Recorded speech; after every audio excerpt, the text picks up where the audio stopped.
Hermanos, vivimos en la era de las apariencias. Estarán de acuerdo conmigo que las redes sociales han ayudado tremendamente a incrementar dramáticamente el deseo de las personas de ser vistos y de ser admirados por otras personas por medio de las apariencias. Aparentar que se es rico, aparentar que se es exitoso, aparentar que se tiene un cuerpo perfecto. Están de moda las fotos en el gym o los filtros, inteligencia artificial que modifica la apariencia de las personas. Aparentar que se tiene un matrimonio perfecto. Aparentar que se lleva una vida perfecta. Aparentar que se es una buena persona. Aparentar que se es una persona muy religiosa y muy devota. Y todo ello con la intención de recibir el halago de otras personas, que nos haga sentir especiales, que nos haga sentir superiores a los demás. Este pasaje tiene todo que ver con ello. Lo que veremos en los versículos 35 al 37 del capítulo 12 es cómo Jesús contraataca a los ataques de estos líderes religiosos que han hecho contra él. Jesús contraataca con una pregunta crucial. En los versículos 38 al 40 veremos cómo Jesús expone la religiosidad de apariencias de los escribas. Y en los versículos 41 al 44 vamos a ver cómo Jesús ilustra la verdadera religión. Hermanos, Dios no quiere una religión de apariencias. Él quiere que entregues tu todo a Cristo.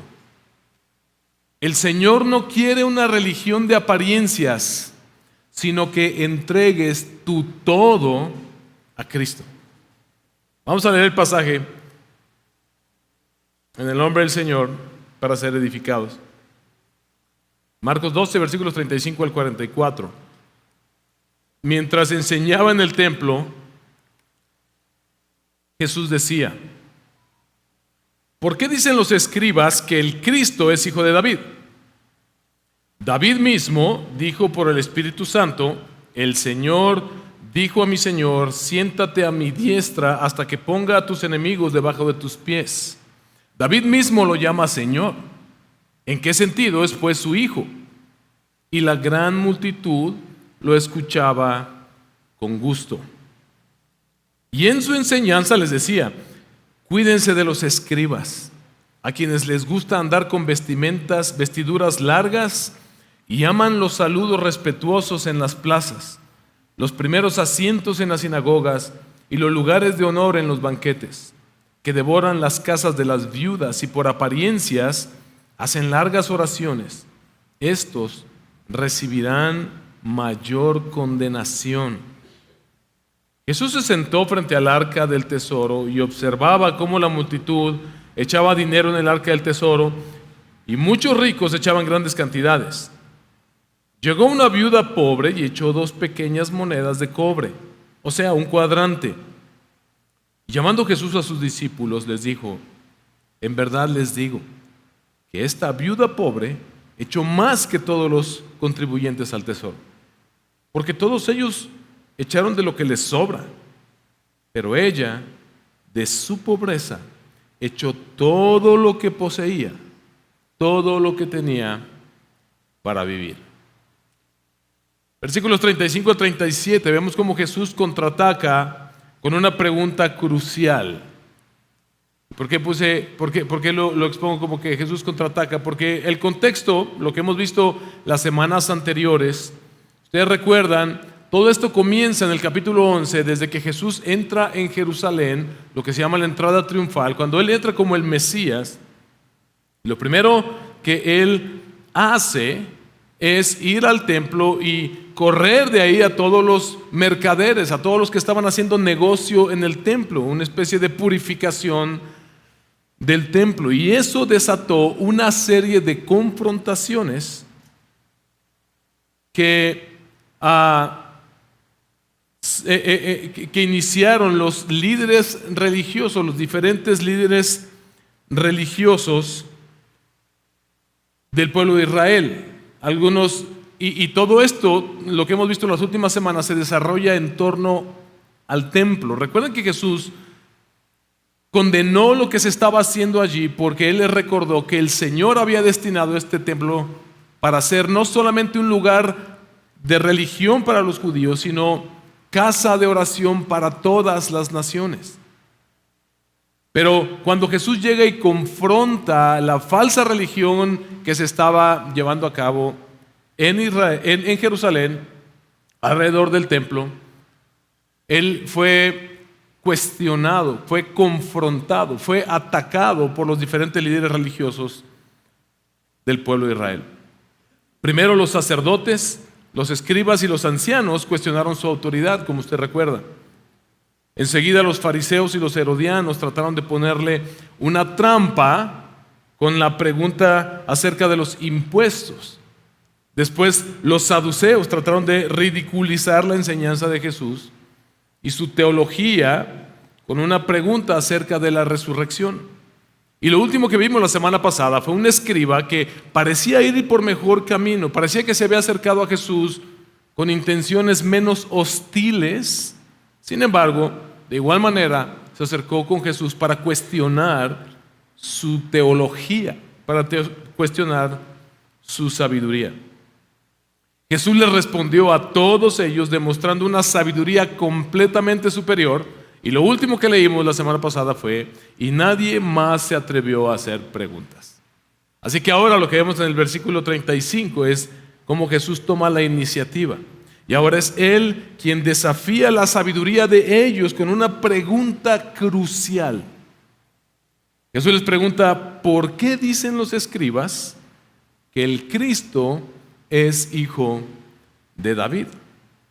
Y entonces lo que Jesús hace es citar el Salmo 110, versículo 1, el cual en su contexto está relacionado con el Salmo 2 que leímos al principio de la reunión, en donde se declara que Dios ha ya establecido a su rey sobre Sión, sobre su santo monte, y llama a ese rey que Él ha establecido, lo llama hijo. Y dice que delante de ese hijo, con H mayúscula, todos los reinos de la tierra deben postrarse. Es decir, que la expectativa que los líderes religiosos y el pueblo de Israel tenían acerca de un Mesías es desafiada por Jesús, porque ellos pensaban que el descendiente, el Mesías sería un descendiente de David y que sería simplemente un Mesías en términos, como hemos visto, políticos, en términos terrenales, un líder que simplemente se levantaría para llevar a Israel a una nueva gloria terrenal. Pero Jesús desafía esta manera de pensar de los escribas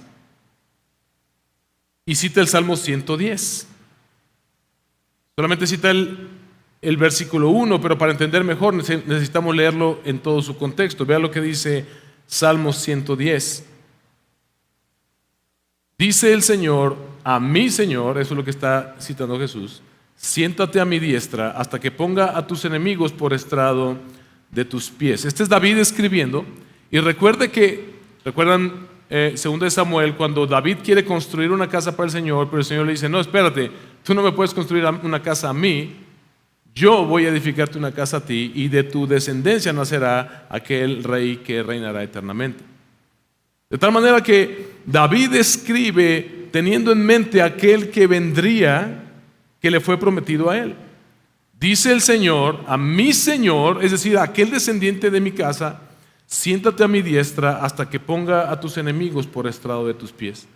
El Señor extenderá desde Sión tu poderoso cetro, diciendo: domina en medio de tus enemigos. Tu pueblo se ofrecerá voluntariamente en el día de tu poder, en el esplendor de la santidad, desde el seno de la aurora. Tu juventud es para ti como el rocío. El Señor ha jurado y no se retractará.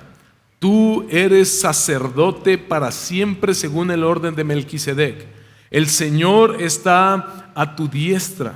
quebrantará reyes en el día de su ira, juzgará entre las naciones, las llenará de cadáveres, quebrantará cabezas sobre la ancha tierra. Él beberá del arroyo en el camino, por tanto levantará la cabeza.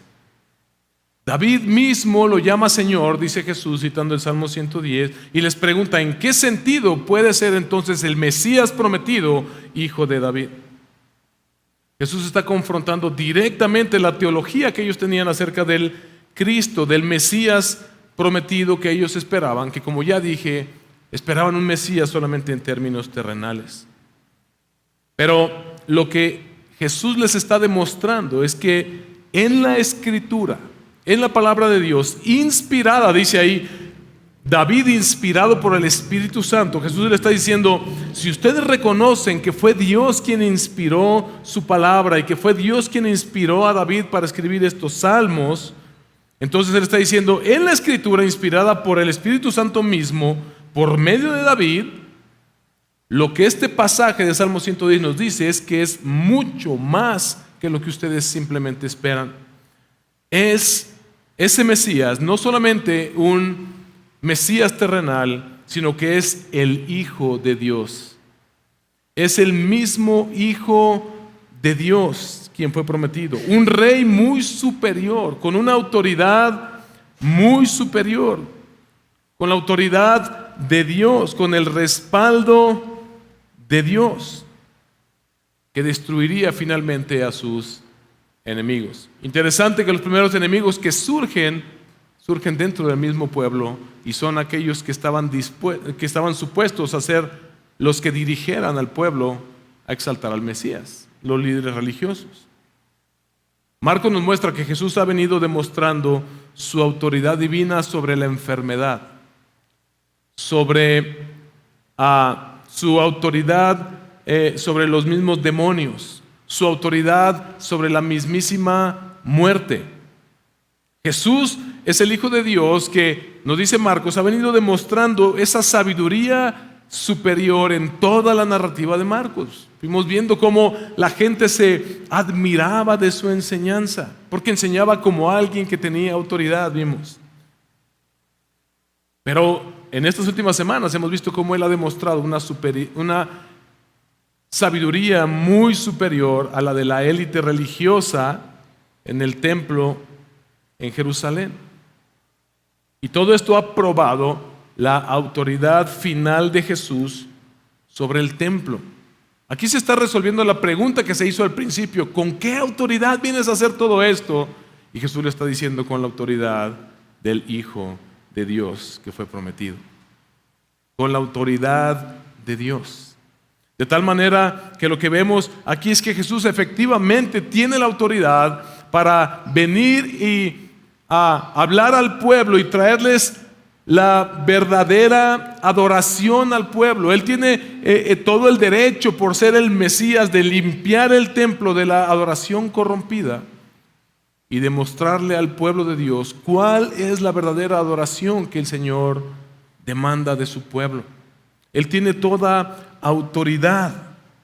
El Salmo 110 apela a una autoridad incluso sacerdotal del Mesías y dice: según el orden de Melquisedec. No tengo tiempo para explicar todo acerca de Melquisedec, pero usted puede leer Génesis 14, puede leer Hebreos 7 y va a tener una mejor idea de quién era Melquisedec. Pero en términos generales se habla de un sacerdocio superior a todos los sacerdocios, un sacerdocio que venía directamente del Señor.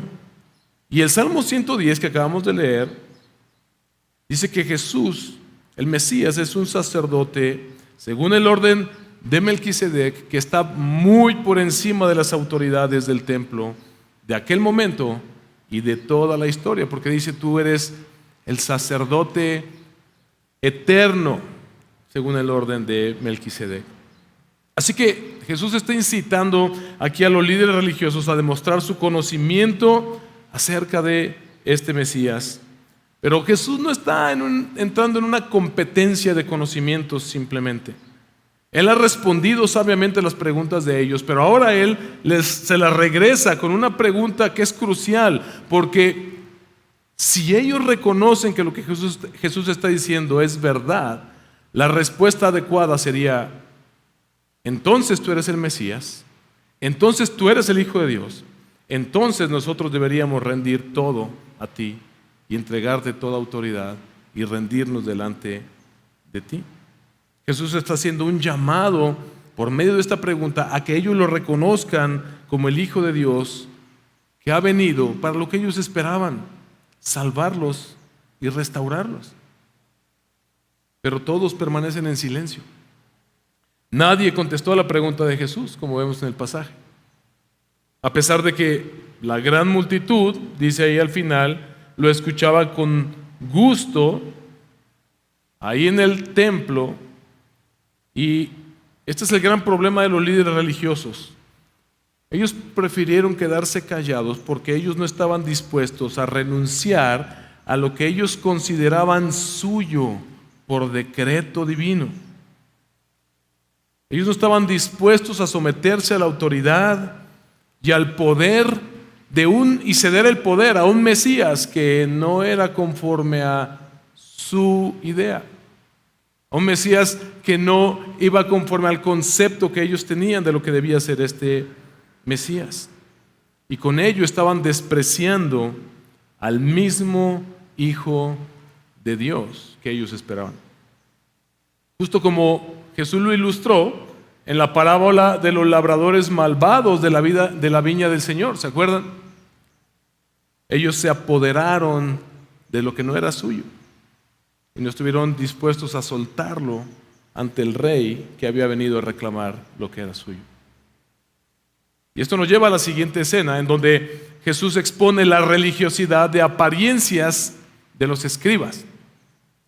La enseñanza de Jesús contra los escribas en este pasaje llama mucho nuestra atención porque justo venimos de que él tuvo un encuentro más o menos positivo con un escriba, vimos la semana pasada.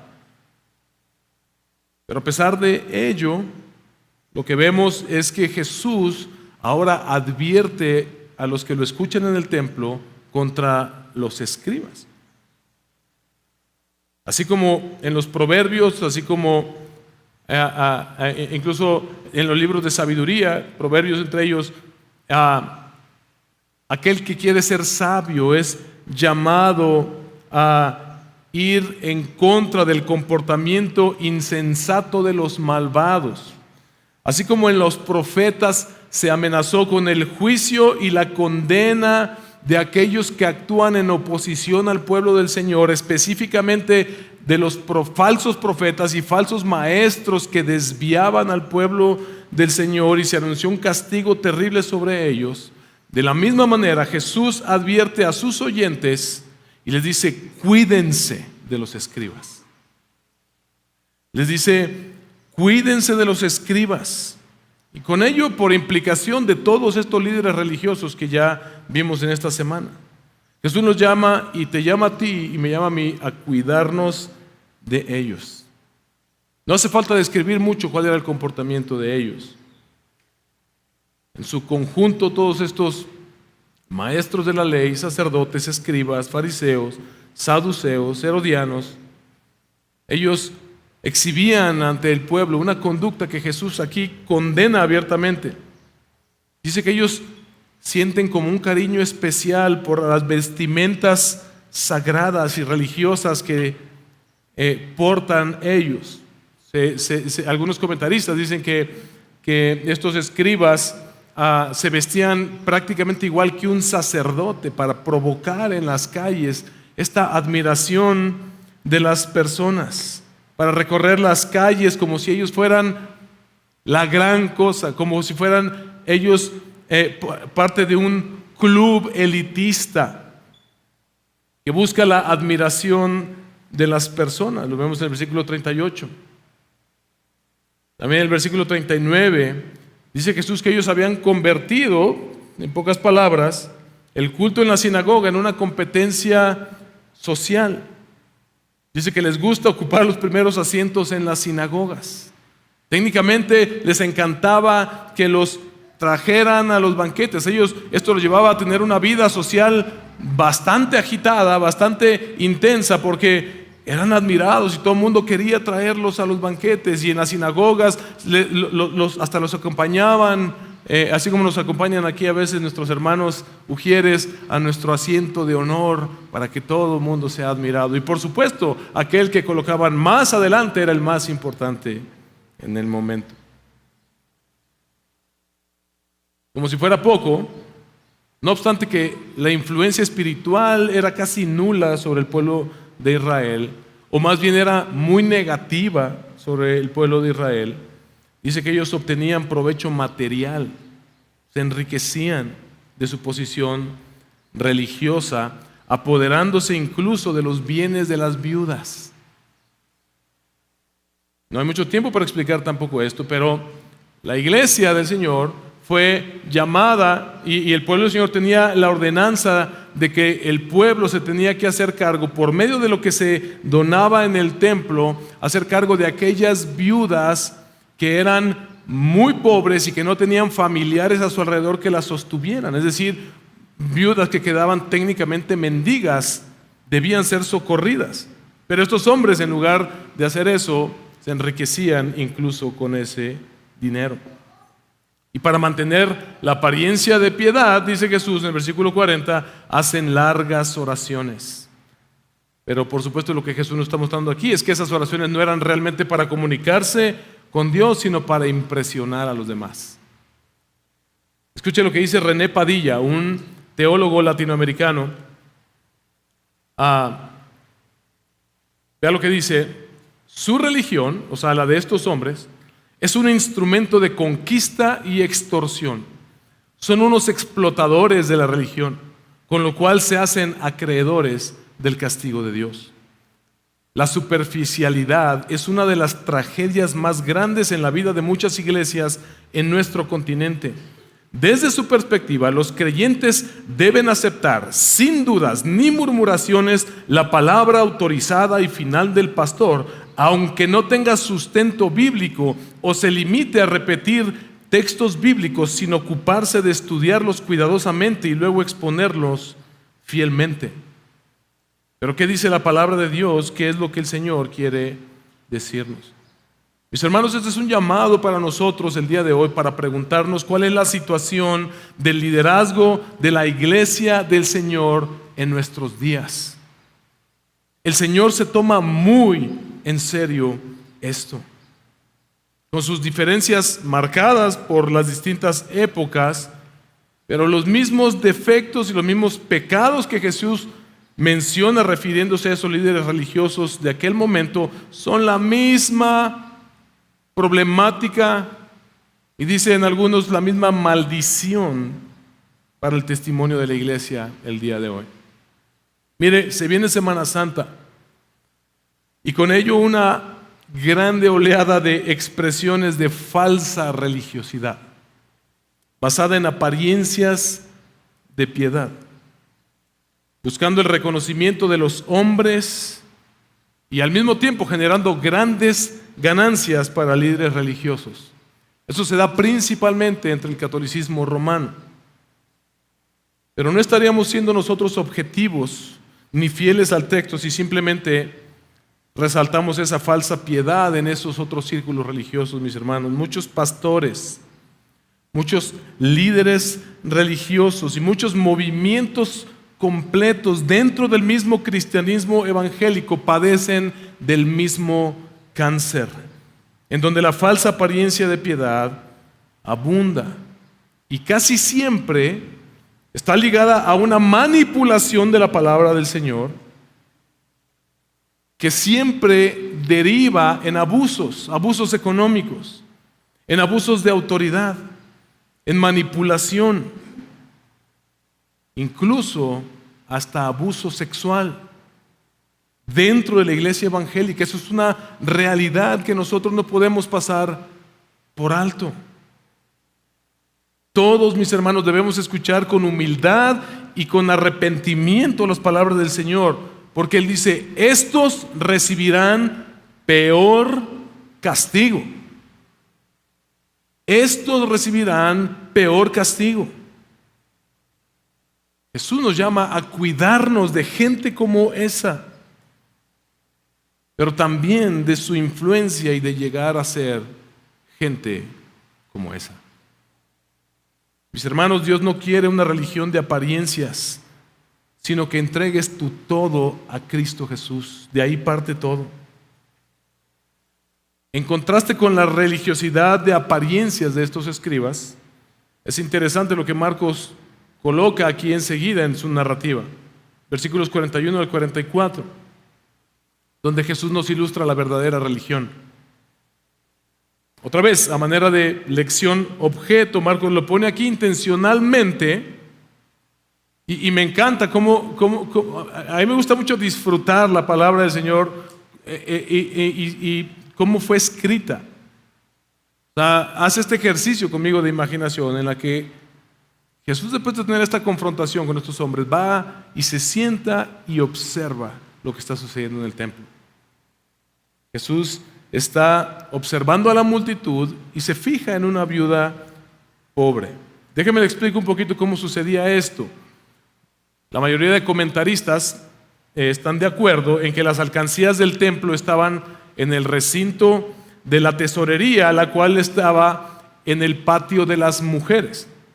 Y se trataba de 13 cajas en forma de trompetas, así como cuernos, en las cuales se recibían los donativos. Y los que ofrendaban declaraban cuánto estaban ofrendando, pero también otros comentaristas dicen que incluso como eran monedas, por supuesto que a la hora de vaciar esas monedas provocaban un ruido y era muy evidente quién daba más o quién daba menos en base al ruido que esto provocaba. Jesús vio lo que nos describe este relato porque se sentó frente a ese lugar donde ellos estaban depositando las monedas y vio cómo lo hacía cada una de las personas. El contraste que Jesús nos marca aquí es muy claro. Había muchos ricos y había una viuda pobre. Los primeros echaban grandes cantidades, la viuda echó unas moneditas de muy poco valor, para no explicar tanto acerca de los cuadrantes. Más o menos el equivalente a unos 50 o 60 pesos fue lo que ella puso en el cesto. Jesús dijo que esta viuda echó más que los contribuyentes del tesoro. Ahora, ojo, pudiéramos hacer dos cosas equivocadas con este texto. La primera es que yo pudiera hacer como los falsos maestros y manipular este texto para manipularlos a ustedes abusivamente, para que den de manera extravagante bajo la falsa promesa de que Dios te va a dar el triple, como suelen decir algunos, o que así estarás verdaderamente agradando al Señor. Recuerda, mi hermano, mi hermana, si tú un día ves que tu pastor te predica acerca del falso evangelio de la prosperidad, pero el único que prospera es él, cuidado, ahí estás en grave peligro y Jesús te dice, huye, sal de ahí.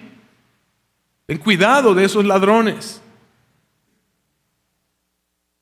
Pero podemos irnos al otro extremo también, cometiendo el error de reducir lo que el texto dice.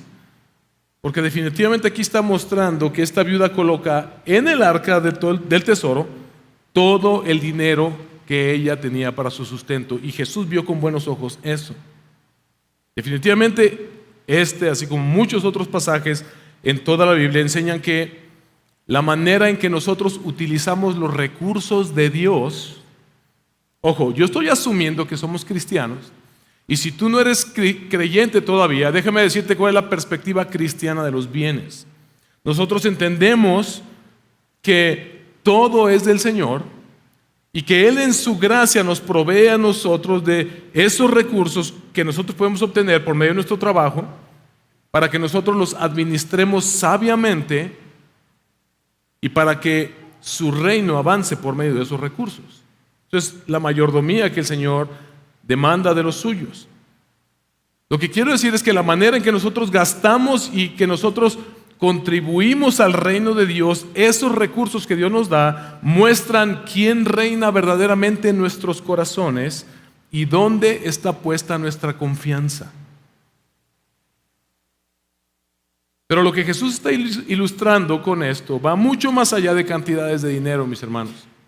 Jesús nos está ilustrando cómo se ve la verdadera religión, la verdadera devoción a Dios. Jesús nos está diciendo que la mayor ofrenda no es la que se da de lo que sobra, sino la que se da en esta plena confianza en Dios. A pesar de que como esta viuda se privó de satisfacer una necesidad primaria que era la de comer. La ofrenda de la viuda pobre es una señal de lo que significa depender completamente del Señor. La viuda es un modelo de verdadera fe para nosotros. Es un ejemplo positivo, no solamente contra la avaricia de estos líderes religiosos que no están dispuestos a renunciar a su todo, al poder, a la influencia, al dinero que obtienen de su oficio, al reconocimiento de las personas, sino que también, si tú recuerdas, hubo un hombre rico, un joven rico que le preguntó a Jesús qué necesitaba para heredar la vida eterna y que se entristeció cuando Jesús le dijo: vende todo lo que tienes y dalo a los pobres. Es decir, confía plenamente en mí. Debes poner tu confianza no en la riqueza, sino en mí. Ese es el punto. Mis hermanos, Dios no quiere una religión de apariencia, sino que entregues tu todo a Cristo. Por eso mi argumento es tu todo, no solamente todo porque queda como muy genérico, pero ¿qué es aquello que tú consideras tu todo en tu vida? No solamente es el dinero, tal vez es una posición que has logrado, tal vez es una fama que has ganado, tal vez es ese reconocimiento de las personas que te hace sentir seguro, valioso, superior tal vez a los demás. Pero el modelo de Jesús es una entrega total, mis hermanos. Él dio su vida misma por nosotros. El modelo de Jesús es uno en el que, así como Él, la gente no se sirve de los demás, sino que, así como Él, entregan su vida por los demás. Lo que la viuda pobre dio no fue insignificante a los ojos de Cristo, mis hermanos. Y esto fue tan impactante para Jesús. Otra vez, me gusta disfrutar cómo sucedieron las cosas, porque Jesús vino y se sentó y observó. Y cómo Él pudo hacer una diferencia. Recuerda, Él es Dios. Ya vimos anteriormente que Él puede pesar los corazones. Él sabe lo que hay en el corazón de las personas. Y Él dice: no puedo desperdiciar esta oportunidad. Y llama a sus discípulos. Y eso es un llamado para ti, para mí. Y dice: mira, siéntense aquí conmigo, vean esto. Esto es lo que Dios demanda de ustedes. Una entrega total. Una entrega total. Mis hermanos, Él pudo ver el corazón de la viuda. Jesús ve tu corazón y mi corazón. Él sabe perfectamente cuáles son aquellas cosas que nosotros hacemos por apariencias y cuáles son aquellas cosas que hacemos en una verdadera devoción, considerando nuestras vidas que le pertenecen por completo a Él, en una entrega total al Señor. En todas las áreas de nuestras vidas. Las apariencias engañan a los hombres, pero no a Dios. ¿Por qué dijo Jesús: esta viuda pobre echó más que todos? Porque a diferencia de los ricos que tenían de sobra, ella dio todo lo que tenía. Ella estaba llevando a cabo un acto de fe, un acto de adoración al mismo tiempo, un acto de amor y de absoluta confianza en Dios. Eso es amar a Dios con todo tu corazón, con toda tu alma, con toda tu mente, con todas tus fuerzas. No lo que en apariencias ostentaba ser grande a los ojos de los hombres. Mis hermanos, Dios no ve como vemos los hombres. Dios ve el corazón, dice su palabra. Esto es lo que significa finalmente ser un verdadero discípulo. Todo lo que hacemos, ya sea que demos un peso para el reino de Dios, en nuestras aportaciones como un acto de adoración al Señor, o ya sea que llevemos a cabo nuestros oficios allá afuera, nuestra manera de conducirnos con los demás, todo lo que nosotros hacemos, el Señor está pesando nuestros corazones y Él te está preguntando, ¿lo estás haciendo para la gloria mía o para la gloria tuya? Eso es lo que significa ser un verdadero discípulo. El Señor mide nuestras ofrendas, mide todo lo que hacemos en devoción a Él por el espíritu con el que lo hacemos, por el corazón con el que lo hacemos verdaderamente. La palabra no nos llama, como dicen algunos falsos maestros hasta el día de hoy, a vaciar tus cuentas como una muestra de que verdaderamente confías en el Señor. Pudieras hacerlo. Hay mucha gente que lo ha hecho.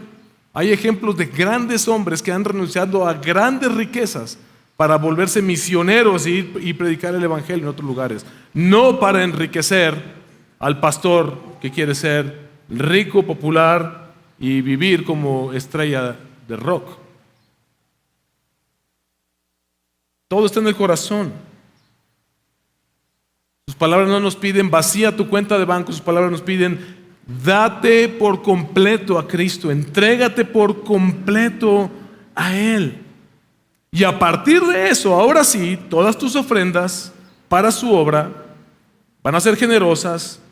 Nuestra vida en su totalidad van a representar una verdadera mayordomía fiel, una mayordomía verdadera en todas las áreas de nuestras vidas. Mis hermanos, el verdadero discípulo de Jesús se entrega por completo y sin reservas al Señor, en respuesta al gran amor que el Señor ha mostrado, escucha esto, al entregarlo todo, al enviarnos a su Hijo unigénito para rescatarnos. Hermanos, los seres humanos somos como la viuda. Somos pobres espiritualmente, que constantemente están tratando de aparentar que son ricos, poderosos, autosuficientes. Pero el reconocer en humildad nuestra pobreza espiritual nos lleva a reconocer que sin Él, nuestro todo es nada. Pero en Él, nuestro nada es mucho a los ojos del Señor. Y eso nos lleva a darnos cuenta de que nuestra necesidad es de un Salvador que nos rescate de esta condición. Y eso fue lo que Dios hizo para nosotros por medio de Cristo Jesús. Al reconciliarnos con Él, no por medio de falsa religiosidad, no por medio de apariencias, no por medio de sacrificios que Él no demanda de nosotros, sino por el sacrificio de su Hijo Jesús y por una vida que se rinde y que se entrega por completo en adoración a Él. Y en respuesta a que Él se empobreció por nosotros y se entregó en esa cruz para salvarnos, nosotros como la viuda pobre podemos confiar y decir: Señor, aquí está mi todo, aquí está mi familia, aquí está mi trabajo, aquí está mi vida misma, aquí están mis recursos, aquí está mi tiempo, porque entiendo quién soy y lo que tú hiciste por mí. Romanos capítulo 12, versículos 1 al 2, el apóstol Pablo hace un llamado a los creyentes. Por tanto, hermanos, es decir, ahí termina su disertación acerca de lo que es el evangelio. Dice: ¿ya entendiste el evangelio? Sí. Ok, por tanto, hermanos, les ruego por las misericordias de Dios que presenten sus cuerpos como sacrificio vivo y santo, aceptable a Dios, que es el culto racional de ustedes. Y no se adapten a este mundo, sino transfórmense mediante la renovación de su mente, para que verifiquen cuál es la voluntad de Dios, lo que es bueno, aceptable y perfecto. Es lo mismo que el apóstol Pablo le dice a los filipenses en Filipenses 2, versículos 1 al 11.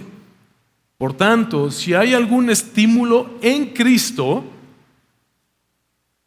si ya entendiste lo que Cristo hizo por ti, si hay algún consuelo de amor, si hay alguna comunión del Espíritu, si algún afecto y compasión, hagan completo mi gozo, dice Pablo, siendo del mismo sentir, conservando el mismo amor, unidos en espíritu, dedicados a un mismo propósito. Escucha, no hagan nada por egoísmo o por vanagloria, sino que con actitud humilde cada uno de ustedes considere al otro como más importante que a sí mismo, no buscando cada quien sus propios intereses, más bien los intereses de los demás.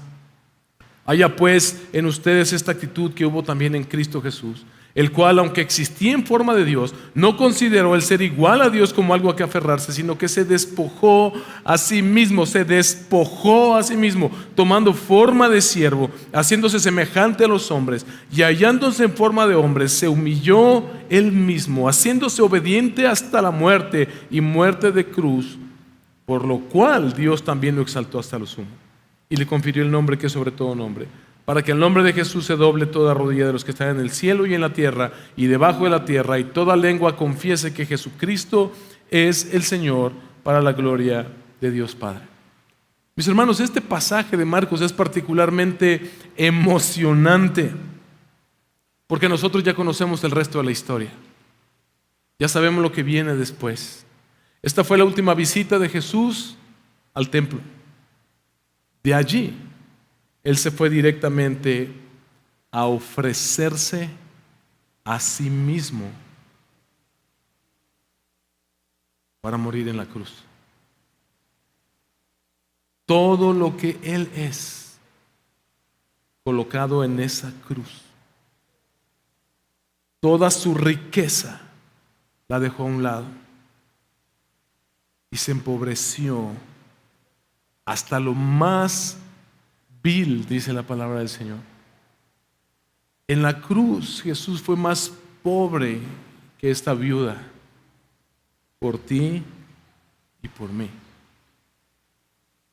Y dice la palabra que es para que tú y yo fuéramos enriquecidos en Él. Él fue a esa cruz empobreciéndose a sí mismo para pagar el precio que tú y yo no podemos pagar, mis hermanos. Él fue a esa cruz a hacer la contribución que tú y yo jamás podríamos haber hecho, que nos hiciera ganar el favor de Dios. Increíble que es por la fe en lo que Él hizo que tú y yo somos, si hacemos a Jesús nuestro Señor, y en lugar de, como los escribas y los fariseos, en lugar de rechazarlo, nos rendimos delante de Él y aceptamos el regalo de la salvación por medio del perdón de nuestros pecados, por medio de la fe en Jesucristo, somos enriquecidos. La verdadera riqueza que Dios tiene para los suyos pasa a ser posesión tuya por la fe en Jesús. El Viernes Santo se aproxima. Y el Viernes Santo nos recuerda que Jesús pagó completamente nuestra deuda en esa cruz. Ahí Él se empobreció hasta lo máximo para que tú y yo fuéramos enriquecidos. Mis hermanos, Dios no quiere una religión de apariencias, sino que entregues tu todo a Cristo Jesús. Ninguna religión, aunque se llame cristiana y se vista de piedad, ninguna religión acepta delante de Dios si lo que hace es exaltar al hombre y no a Cristo Jesús, y solo a Cristo Jesús, y la vida sacrificial de entrega total a la que Él nos llama.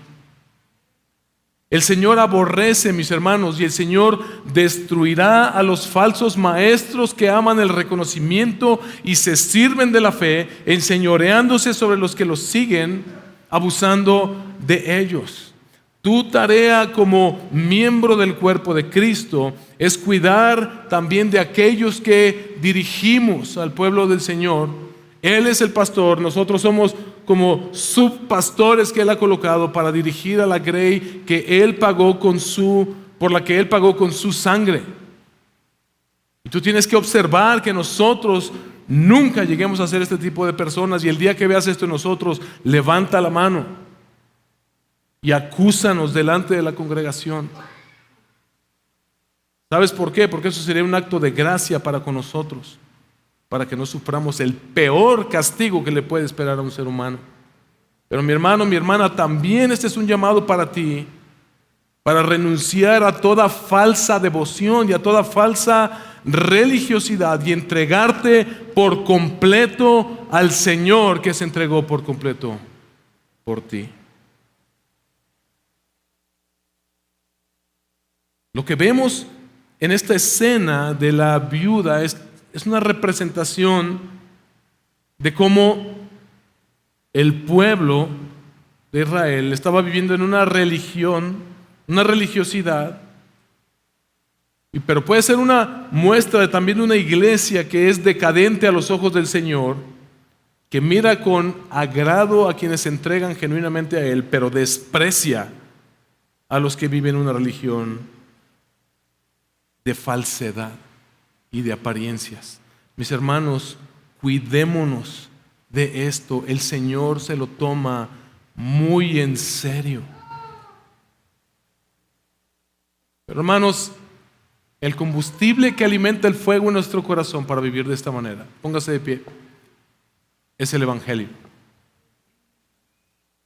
El combustible que alimenta el fuego de nuestro corazón para vivir de esta manera, no una religiosidad de apariencia, sino una vida que se entrega por completo a Jesús. El combustible es el Evangelio mismo. Porque así como Jesús, Marcos 10:45, no vino a servirse de nosotros, sino a vaciarse de su gloria y a entregar todo en rescate por muchos.